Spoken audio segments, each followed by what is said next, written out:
ازاداروں کی، ان شیعوں کی، ان مسلمانوں کی حفاظت فرما۔ بالخصوص ملک ایران میں میرا مالک جو جاری صورتحال ہے، اس وطن کو محفوظ فرما،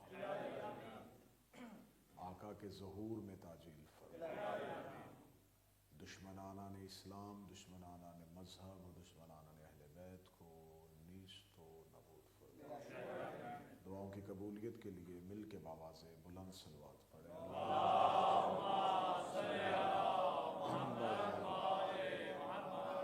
میں نے آپ کے سامنے قرآن مجید سے سورہ مبارکہ بقرہ سے آیت نمبر 11 تلاوت کی ہے، جس میں خداوند متعال یہ ارشاد فرماتا ہے وَإِذَا قِيلَ لَهُمْ، جب ان سے کہا جاتا ہے لا تفسدوا فی الارض، کہ تم زمین پر فساد نہ کرو، قالو، تو وہ آگے سے کہتے ہیں انما نحن مصلحون، کہ بے شک ہم تو اصلاح کرنے والے ہیں۔ خدا کہتا ہے کہ ہم انہیں منع کرتے ہیں کہ وہ فساد نہ پھیلائیں، اور وہ کہتے ہیں کہ ہم اصل میں اصلاح کر رہے ہیں۔ جنہیں اللہ فساد سمجھتا ہے وہ اسے اصلاح سمجھتے ہیں۔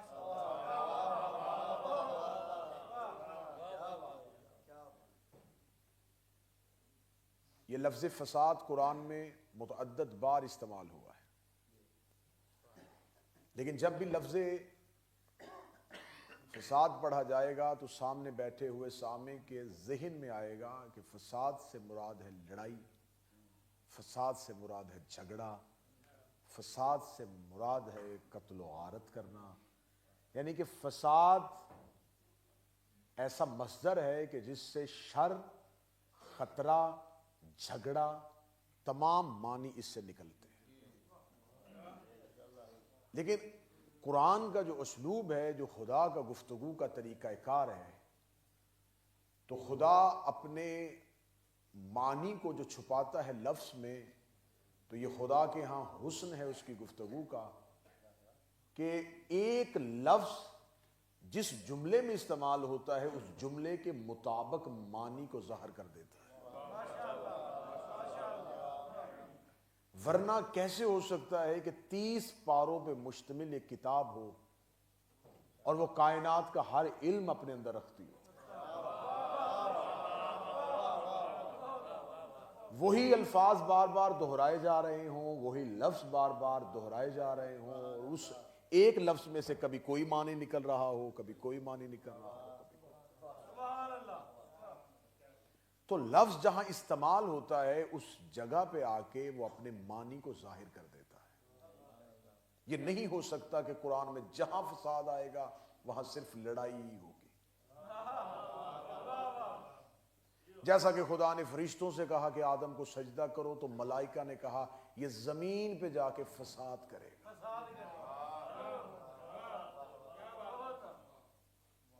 ہم تیری تسبیح کرتے ہیں یہ زمین پر فساد کرے گا۔ اب یہاں میرا علماء کرام سے سوال ہے کہ ابھی آدم زمین پر اترے نہیں، فرشتوں کو کیسے پتا چل گیا کہ کیا ہونے والا ہے؟ کیونکہ آپ یہ کہتے ہیں کہ غیب کا علم صرف اللہ ہی جانتا ہے۔ تو جب غیب اللہ جانتا ہے تو ملائکہ کے پاس وہ علم تھا کہ انہیں خبر تھی کہ کیا ہونے والا ہے۔ اگر ملائکہ کے پاس یہ علم تھا اور وہ اللہ کی بارگاہ میں ڈائریکٹ یہ کہہ رہے ہیں کہ ہم جانتے ہیں کہ کیا ہونے والا ہے، تو پھر سجدہ فرشتوں کو ہونا چاہیے تھا، آدم کو نہیں۔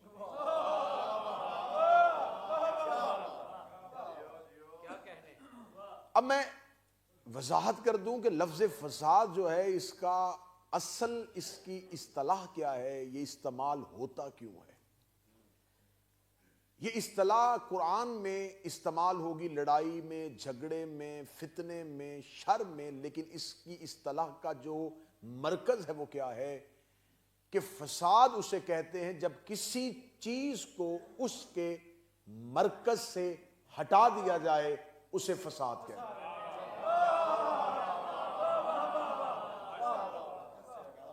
چلے جنہوں نے ابھی بھی نہیں سمجھے ان کے لیے میں مزید آسان کرتا ہوں.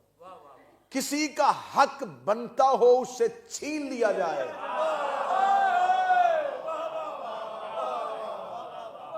اسے فساد کہتے ہیں. یہ ممبر ہے حسین علیہ السلام کے ذکر کے لیے. یہاں پہ کوئی شخص آئے اور وہ آگے کہے کہ چلے میں آپ کو میتھ کے اصول سکھاتا ہوں، تو فساد ہو گیا، کیونکہ ممبر اس استعمال کے لیے تھا نہیں.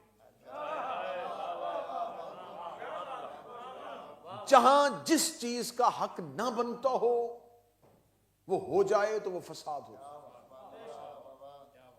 اصلاح اس کی ضد ہے. اصلاح اگر کسی چیز کو اس کے حق میں، اس کے مرکز میں مانا جائے وہ اصلاح ہے، اس کے مرکز سے ہٹا دیا جائے وہ فساد. یہ فارمولہ آپ نے ذہن میں رکھنا، اسی فارمولے پہ تقریر ہوگی اور میں نتیجہ دوں گا. میں نے اس موضوع کا انتخاب علی کاظم بھائی کیوں کیا؟ اس لیے کہ ایام اذاں قریب ہے، محرم کی آمد ہے. ہم نے صرف حضرت امام حسین پر گریہ و ماتم نہیں کرنا، ہمیں مقصد حسین کو سمجھنا.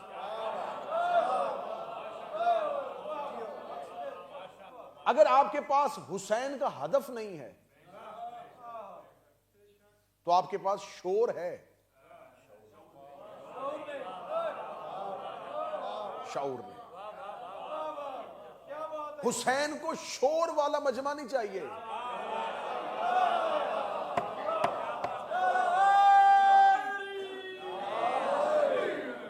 کوفے میں شور تھا، حبیب کو شعور تھا.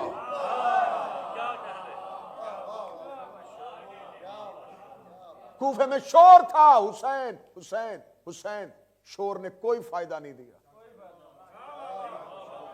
حبیب کو شعور تھا، زہیر کو شعور تھا، عابس شاکری کو شعور تھا.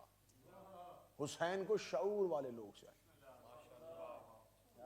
اگر آپ کے پاس ہدف حسین ہی نہیں ہے، قیام کیوں ہوا تھا، مقصد کربلا کیا تھا، تو پھر اس کا مطلب ہے عزاداری ہوئی ہے، گریہ و ماتم ہوا ہے، مقصد حسین کی تشہیر نہیں ہے.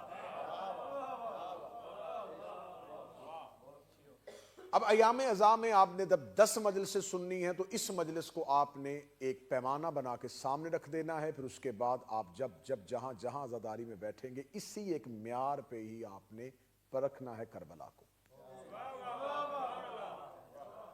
منصر بھائی نالین شاہ صاحب، کربلا تاریخ انسانیت کا اتنا بڑا انقلاب ہے جو ذہن انسانی پہ ایسے نقش چھوڑ گیا ہے کہ اس کے بعد جتنے بھی واقعات ہوئے ہیں ہر ایک کا رنگ پھیکا پڑ گیا. پہلی جنگ عظیم ہوئی، دوسری جنگ عظیم ہوئی، کن کے درمیان تھی، کتنے لوگ مرے تھے، بھول گئے لوگ. انبیاء قتل ہوئے، نبیوں کو وطن چھوڑنا پڑا، کیا کچھ ہوا تھا بھول گئے. کربلا روز زندہ ہوتی. کربلا کی جوانی پہ ضعیفی آئی ہی نہیں.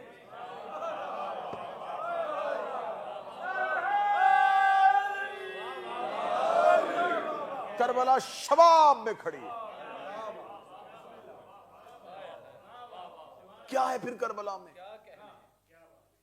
کیا راز ہے اس کربلا میں؟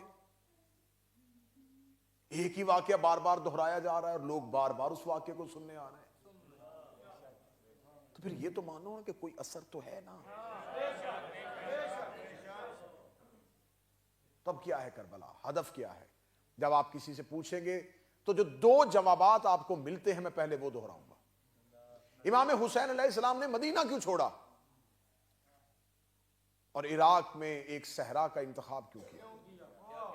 یہ پہلا سوال ہے جو آپ کو ایام اذاں میں جس کا جواب آپ کے پاس ہونا چاہیے. اس کا جواب یہ ہے کہ حسین ابن علی نے وطن اس لیے چھوڑا کہ ان سے بیعت کا مطالبہ کیا گیا تھا، انہوں نے انکار کیا اور اس انکار بیعت پہ حسین نے اپنا وطن چھوڑ دیا. ٹھیک ہے، یہ جواب پہنچا ہوا ہے نا جی آپ؟ کربلا انکار بیعت کی وجہ سے، کر لیتے کچھ بھی نہ ہوتا، نہیں کی یہ واقعہ ہو گیا۔ غلط جواب۔ اگر کربلا انکار بیعت کی وجہ سے ہوئی ہے تو میں بہت سے نام ایسے دکھا سکتا ہوں جنہوں نے بیعت بھی نہیں کی اور زندہ بھی رہے۔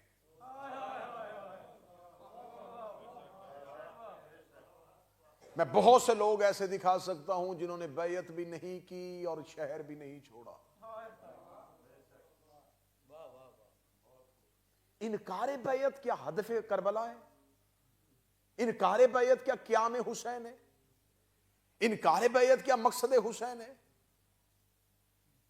امام حسین نے انکار کر دیا تھا، انکار کر دیا تھا اس لیے۔ دوسرا جواب میں دونوں پڑھوں گا پھر اس کے بعد آتا ہوں۔ دوسرا جواب، حسین اس لیے گئے تھے دین بچانا تھا۔ یہ جواب ہی پہنچا ہوا ہے۔ کیوں ہوئی کربلا؟ تحفظ دین۔ کیوں ہوئی کربلا؟ بقائے دین کے لیے۔ یہ دو جواب ہیں جو آج تک ذہنوں پہ چھائے ہوئے ہیں، اور انہی دو جوابات میں آپ پوری کربلا کو ڈھونڈ رہے ہیں۔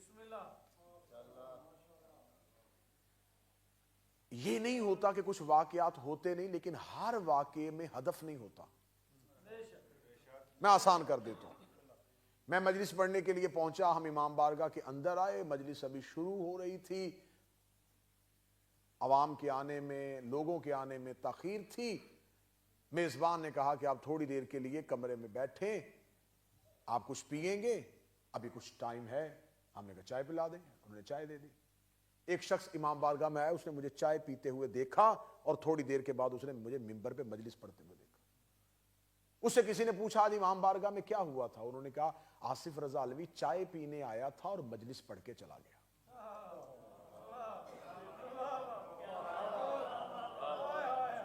اب اسے جھوٹا کہہ کے دکھاؤ کہ وہ جھوٹ بول رہا ہے۔ واقع تو دونوں ہوئے۔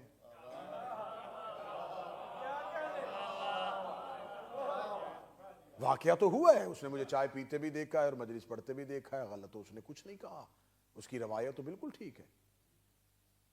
اسے جو دیکھا اس نے بتا دیا، لیکن صرف دیکھا ہوا بتانے سے مسئلہ حل نہیں ہوگا۔ اسے میرے ہدف کا اندازہ ہی نہیں تھا، اسے یہ پتہ ہی نہیں تھا کہ میں چائے پینے نہیں آیا تھا، مجلس پڑھنے آیا تھا اور چائے بھی پی۔ ہدف مجلس تھا، دین بچا ہے۔ جو بول سکتے وہ سر اٹھانا۔ میں یہ نہیں کہتا کہ تحفظ دین نہیں ہوا، بچا ہے دین، بچی ہے نماز، لیکن ہدف کوئی اور ہے۔ کیا ہے حسین نے بیعت سے انکار، لیکن ہدف کچھ اور ہے۔ اگر ہدف بیعت تھا، عبداللہ ابن عمر سے بھی بیعت کا مطالبہ ہوا ہے، اس نے نہیں کی اور وہ مدینے میں رہا ہے۔ عبد الرحمن ابن ابی بکر سے بھی بیعت کا مطالبہ ہوا، انہوں نے نہیں کی اور مدینے میں رہا ہے۔ وقتی طور پہ نہیں کی، بعد میں ہو گئی، لیکن موجودہ حالات میں نہیں ہوئی، لیکن وہ مدینے میں رہے۔ عبداللہ ابن زبیر صرف یہی نہیں، اس نے یزید کی بیعت بھی نہیں کی، مکہ تک آیا ہے۔ امام حسین مکہ سے چلے گئے، اس نے مکہ میں قیام کیا، اور قیام کے بعد اس نے مکہ میں اپنی ایک حکومت کو وجود دیا اور حجاز کا آدھا علاقہ یزید سے چھین لیا۔ یہ کتنے میں نام ایسے بتاؤں جو جید نام ہیں، انہوں نے بیعت بھی نہیں کی اور وہ زندہ بھی رہے، حکومتیں بھی بنائیں۔ تو اس کا مطلب ہے کہ انکار بیعت حسین کا ہدف نہیں ہے۔ اور میں بات یہ مسلسل کہا کرتا ہوں کہ کبھی بھی یہ بیان نہ کیا کریں کہ یزید فاسق و فاجر تھا، حسین نے بیعت نہیں کی۔ یزید تہجد گزار بھی ہوتا، حسین پھر بھی بیعت نہیں کرتا۔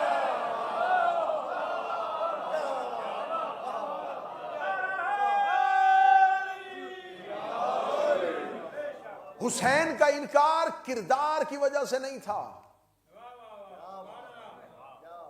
کہ اس کا کردار ایسا تھا، وہ متقی اور پرہیزگار بھی ہوتا، حسین پھر بھی بیعت۔ امام کی بیعت ہوتی ہے، امام سے بیعت نہیں ہوتی۔ ٹھیک ہے، اب اس کو بالکل ختم کرتے ہیں اور اختتام پہ لے کے آتے ہیں نماز کا وقت قریب آ گیا کہ کیوں ہوا ہے کربلا، کیوں ہوئی ہے؟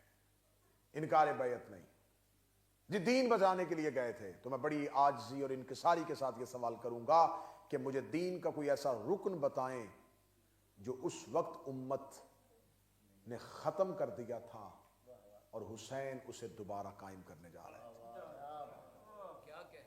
نمازیں ختم ہو چکی تھیں، مسجدیں گر چکی تھیں، مینار گرا دیے گئے تھے، روزے ختم کر دیے گئے تھے، لوگوں نے قرآن گھروں میں اٹھا دیا تھا.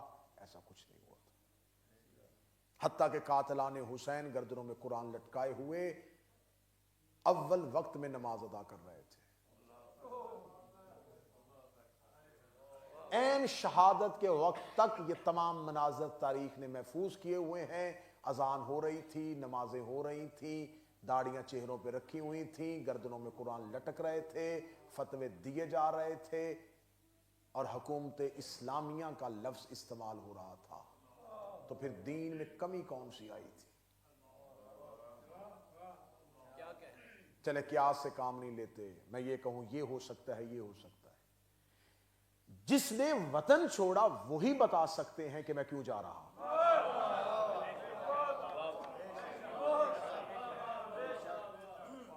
وہ بتا سکتے ہیں کہ میں کیوں جا رہا ہوں. ٹھیک ہے. اب امام حسین علیہ السلام جب مدینہ سے نکلے، یہاں پر تاریخ کا ایک مکالمہ ہے جو آپ نے بہت بار سنا ہے لیکن پہلی بار شاید اس زاویے سے سنیں گے. مولا امیر المومنین کے بیٹے محمد حنفیہ نے امام حسین علیہ السلام سے کہا، فرزند رسول، بنی ہاشم کی ننگی تلواریں آپ کی حفاظت کے لیے تیار ہیں، ہم آپ کا پہرا دیں گے. جرت نہیں ہے کسی کی کہ مدینہ میں آپ کو کوئی گزند یا تکلیف پہنچائے. اگر آپ پھر بھی مدینہ چھوڑنا چاہتے ہیں، آپ یمن کا سفر اختیار کیجئے، وہ علی کے شیعوں کا علاقہ ہے، وہ آپ کا تحفظ کرے گا. امام حسین سے جب کہا گیا کہ پہلی تو یہ ہے کہ وطن نہ چھوڑیں، اور اگر چھوڑنا بھی ہے تو رخ کوفہ کی طرف نہیں یمن کی طرف کیجئے، تو امام حسین نے اپنے بھائی محمد حنفیہ کو ایک جواب دیا جو آج بھی تاریخ میں موجود ہے. محمد حنفیہ نے کہا کیوں جا رہے ہیں مدینہ چھوڑ کے؟ امام حسین نے کہا میں جا رہا ہوں مدینے سے صرف اس لیے کہ میرے نانا رسول اللہ کی امت کی اصلاح ہو جائے.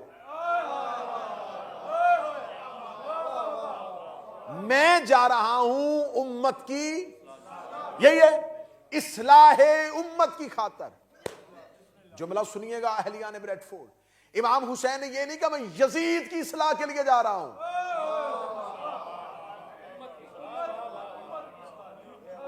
امام حسین نے یہ نہیں کہا میں اہل شام کی اصلاح کے لیے جا رہا ہوں، میں اہل کوفہ کی اصلاح کے لیے جا رہا ہوں، امت کی اصلاح کے لیے. تو امت تو ساری مسلمان تھی، مسلم امت تھی، ساری امت مسلمان تھی. اور حسین کہہ رہے سب کو اصلاح کی ضرورت تھی. اس کا مطلب ہے کہ سامنے حسین کا ہدف ایک شخص نہیں ہے، پوری امت ہے. اور میں نے تقریر کے پہلے جملے میں کہا تھا کہ اگر کوئی چیز اپنے مرکز سے ہٹ جائے اسے اصلاح کی ضرورت ہوتی ہے. اس کا مطلب ہے کہ امت کسی مرکز سے ہٹ چکی تھی. کوئی مرکز ایسا تھا کہ امت جسے چھوڑ بیٹھی تھی. صرف یزید نہیں، ساری امت اس نقطے سے ہٹ چکی تھی. تقریر آسان ہو کے اتنی نرم اور ملائم ہو کے آپ کے دلوں میں اترنے لگی ہے. قرآن میں ایک آیت ہے سورہ مبارکہ الروم میں، بسم اللہ الرحمن الرحیم، ظہر الفساد فی البر والبحر بما کسبت ایدی الناس. فساد ہو گیا تھا خشکی اور تری میں جب انسانوں نے اپنے ہاتھوں سے کچھ کر دیا تھا. یہ آیت آج بھی شیعہ دعائے عہد میں پڑھتے ہیں. روزے جمعہ دعائے عہد پڑھو تو اس میں یہ آیت پڑھی جاتی ہے. فساد ظاہر ہو گیا تھا. قرآن کہہ رہا ہے خشکی میں، تری میں، بما کسبت ایدی الناس، جب انسانوں کے ہاتھوں سے کچھ ہو گیا تھا. فساد بندوں میں نہیں، خشکی اور تری میں ہو گیا. اس دن کے بعد خشکی والے علیحدہ ہو گئے، تری والے علیحدہ ہو گئے. زمانہ اتنا جدید آ گیا ہے کہ 7 بر اعظموں میں تقسیم ہونے کے بعد بھی اس وقت اس زمین پر زیادہ حصہ تری ہے، تھوڑا حصہ خشکی کا ہے. خشکی پہ تھوڑے لوگ مخلوق ہیں، تری میں زیادہ مخلوق ہے. اور امام کہتے ہیں اس کی تفسیر میں امام سے لیتا ہوں، 2 آئمہ سے اس کی تفسیر ہے، 5ویں امام سے بھی، 6ویں امام سے بھی. میں نے کہا تقریر نرم ہو کے نتیجہ کھل کے آپ کے سامنے آنے لگا ہے.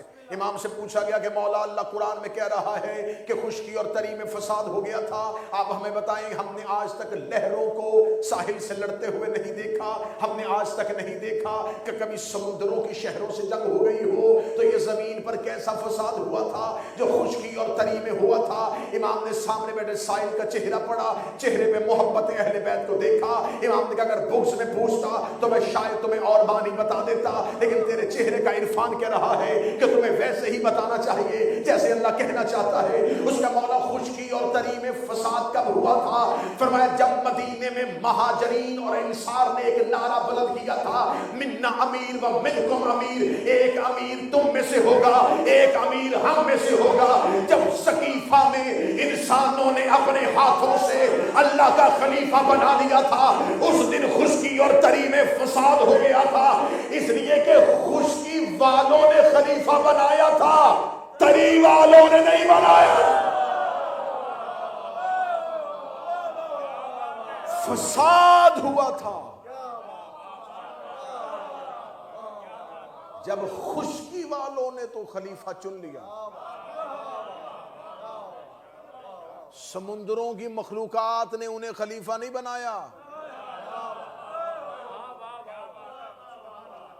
اور امام صرف انسانوں کا امام نہیں ہوتا،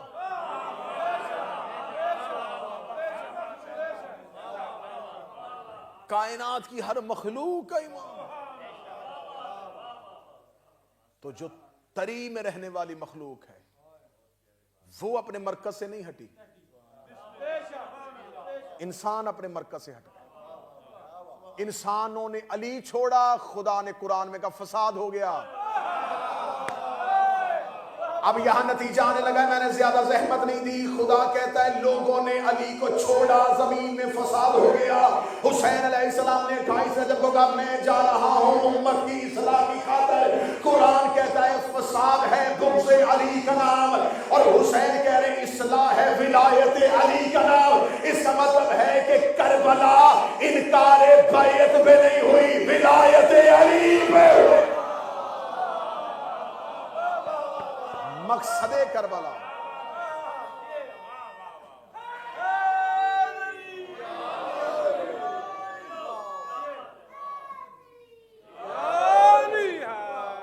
مقصد کربلا مقصد کربلا ولایت علی ہے. امت کو اصلاح کی ضرورت تھی کیونکہ ساری امت غدیر کو چھوڑ چکی تھی. اگر آج کسی کے پاس علی ولی اللہ نہیں، وہ حسین کی عزاداری میں آ بھی جائے تو اسے اصلاح کی ضرورت ہے.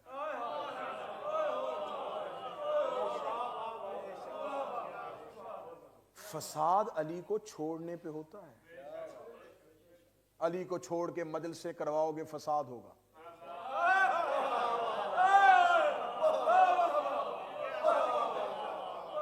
علی کو چھوڑ کے ماتمی انجمنیں بناؤ گے فساد ہوگا. علی کو چھوڑ کے تنظیمیں بناؤ، تحریکیں بناؤ، فساد ہوگا. اصلاح علی کو کہتے ہیں. زیارت جامعہ کی تلاوت کرنا، زیارت جامعہ میں میرے معصوم کا فرمان ہے اپنی نسلوں کی اصلاح کرو ہماری ولایت کے ساتھ.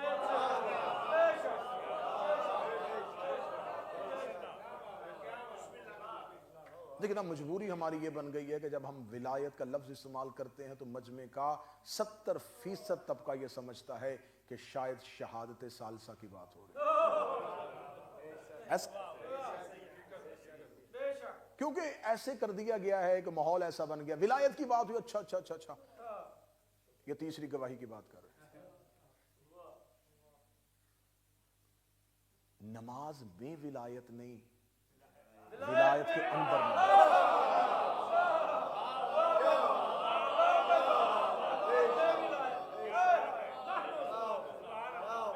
ولایت ایک پیٹرن ہے, ایک نظام ہے, ایک سسٹم ہے, ایک الہی منصوبہ ہے, ایک خدائی پروگرام ہے. ولایت ایک مکمل دستور ہے, ولایت ایک مکمل قانون ہے, ولایت ایک مکمل نظام ہے. جہاں ولایت کا لفظ استعمال ہوگا وہاں اس نظام کی بات ہو جو اللہ نے نبی کے بعد زمین پر قائم کر دیا. اس نظام کے تابع رہو گے تو اصلاح ہے. مثلا امام موجود ہے, تم کسی اور کو امام بناؤ, فساد, کیونکہ تم سسٹم سے نکل گئے. آج دنیا ہم سے پوچھتی ہے, حالات بڑے بدل گئے ہیں, ظہور کب ہوگا؟ ظہور بم دھماکوں سے امام کا ظہور نہ ڈھونڈو, مزائل کے حملوں سے امام کا ظہور ڈھونڈو. یعنی کہ آج بھی شیعہ یہ چاہتا ہے کہ خطے کے حالات بدلیں اور میں بدلتے ہوئے جغرافیائی حالات میں سے امام کو ڈھونڈوں. امام کو ڈھونڈنا ہے اپنے وجدان میں سے ڈھونڈو.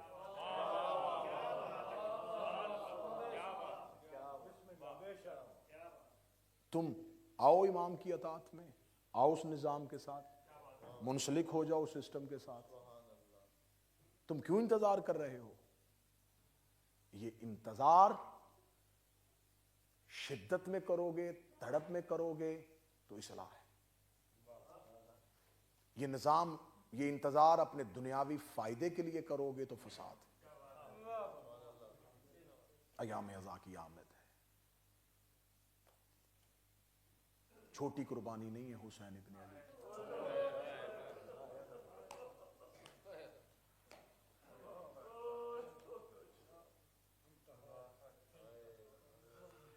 آپ کبھی اکیلے بیٹھ کے تنہائی میں حسین علیہ السلام کے قربانیاں گننی شروع کرنا. وطن چھوڑنا آسان تھا, مرد شہر چھوڑتے ہیں آ جاتے ہیں, بہنیں لے کے جانا, بیٹیاں لے کے جانا, اس شہر کو چھوڑنا جہاں ماں کی قبر ہو, جہاں نانے کی قبر ہو. آپ جہاں پیدا ہوئے ہیں, آپ یہاں رہتے ہیں, آپ کو 20, 22, 50, 70 سال ہو گئے, دل دھڑکتا ہے اسی مٹی کے ساتھ جہاں سے آپ کا خاندان کا تعلق ہے. یہ خطہ آپ کو دنیا کی ہر نعمت بھی دے دے, آپ کے اندر سے اپنے وطن, اپنی مٹی کی محبت نہیں لے سکتے. بڑا پیار تھا حسین کو مدینہ.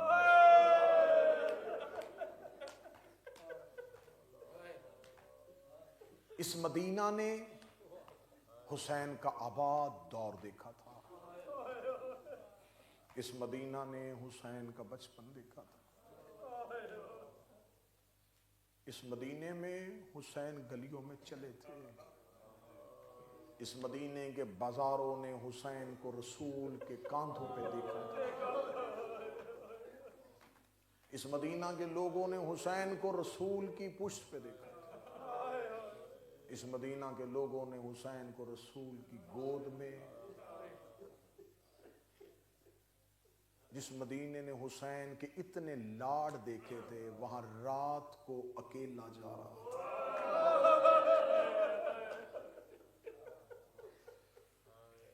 آسان تھا حسین کے لیے وطن چھوڑنا؟ کتنی بار مڑ کے دیکھا تھا ماں کی قبر کو حسین، کتنی بار مڑ کے دیکھا تھا حسین ابن علی نے اپنی حویلی کو، جہاں سامنے ماں کا حجرہ ہو، بابا کی مسند ہو، بھائی کا حجرہ ہو، وہاں سے حسین اٹھے، نکلے گھر سے اور قبر رسول. میں ایک منظر پڑھوں گا، ایک منظر کے بعد میں 3 یا 4 منٹ میں مصائب ختم کروں گا. اللہ مرحومین کے درجات میں عطا فرمائے. آدھی رات کو نانا کی قبر پہ آ کے حسین بیٹھ گئے، ایسے بیٹھے ہیں جیسے ایک لائق شاگرد اپنے استاد کے سامنے زانو طے کرتا ہے. ایسے کر کے بلا تشبیہ قبر رسول پہ ہاتھ دے. نانا نانا نانا تیرا حسین جا رہا ہے، نانا میں واپس نہیں آؤں گا.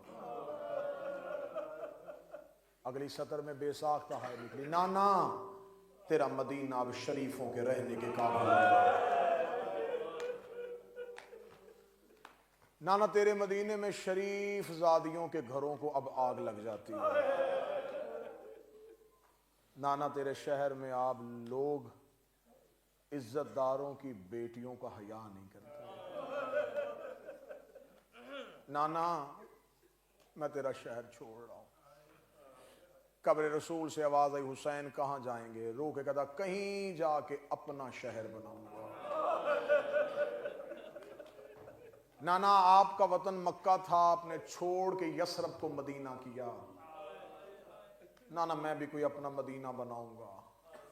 قبر رسول سے آواز آئی، حسین شہر آسانی سے نہیں بنتے، میں نے یثرب کو مدینہ کیا، میں اکیلا نہیں تھا، میرے پاس تیری نانی کی دولت تھی، تیرے دادا ابو طالب کی دعا تھی، تیرے بابا علی کی تلوار تھی، میرے پاس حمزہ کا جگر تھا، ہم سب نے مل کے یثرب کو مدینہ کیا.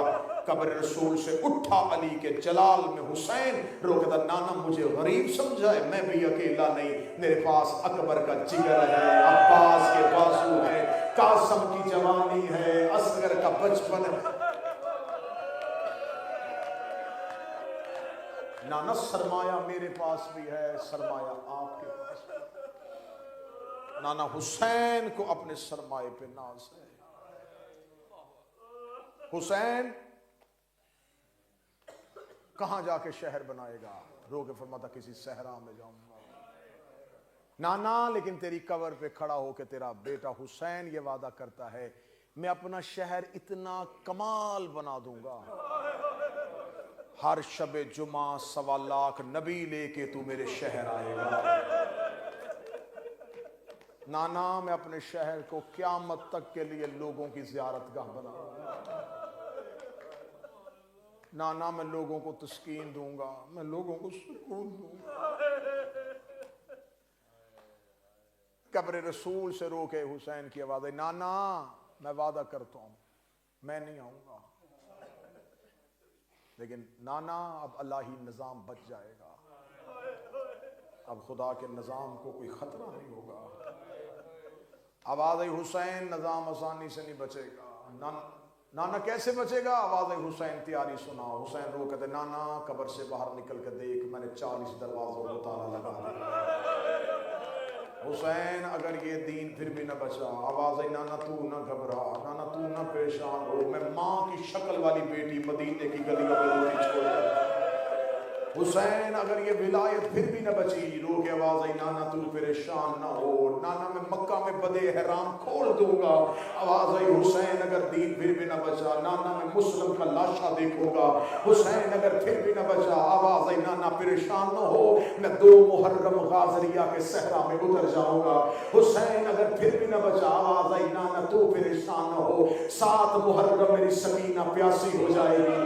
حسین اگر ولایت پھر بھی نہ بچی، نانا نانا 8 محرم میری زینب پیاسی ہوئی، حسین اگر ولایت پھر بھی نہ بچی، نانا تو نہ گھبرا میری بہنیں پیاسی رہیں گی، حسین اگر ولایت پھر بھی نہ بچی، قبر رسول سے اٹھا زہرا کا لال، اپنے سر سے امامہ اتارا، قبر رسول کی پائنتی پہ رکھے، ہاتھ باندھ کے حسین کھڑے ہوئے، رو کہتے نانا تیری قبر پہ حسین وعدہ کرتا ہے میں اکبر کے جگر سے پرچھی نکالوں گا، حسین اگر علی اور ولی اللہ پھر بھی نہ بچا، نانا میں قاسم کی لاش کے ٹکڑے اٹھاؤں گا، آواز آئی اگر دین پھر بھی نہ بچا میں اصغر کی گردن سے تیر کھینچوں گا، آواز آئی اگر پھر بھی نہ بچا، آواز آئی میں اون و محمد کے لاشیں اٹھاؤں گا، حسین علی اور ولی اللہ اگر پھر بھی نہ بچا، ایسے گرا ہے قبر رسول پہ، روکتا نانا میں وعدہ کرتا ہوں سر سجدے میں رکھوں گا میں، اٹھائے گا میرا قاتل، آواز آئی تیرا سر دینے کے بعد بھی اگر ولایت نہ بچی تو کیا کرے گا، حسین دامن کو چھاڑ کے اٹھے، رو کے دے جو تھے میں دے دوں گا، اب بتا اللہ کو چاہیے کیا، ابھی حسین نہیں بولے تھے یا سیدوں کی حویلی سے ایک بی بی کے رونے کی آواز آئی حسین واپس آ جا، نانے سے وعدہ کر لے، کربلا جانے، حسین جانے، شام جانے، علی کی شریف میں اللہ لعنت اللہ علی القوم الظالمین.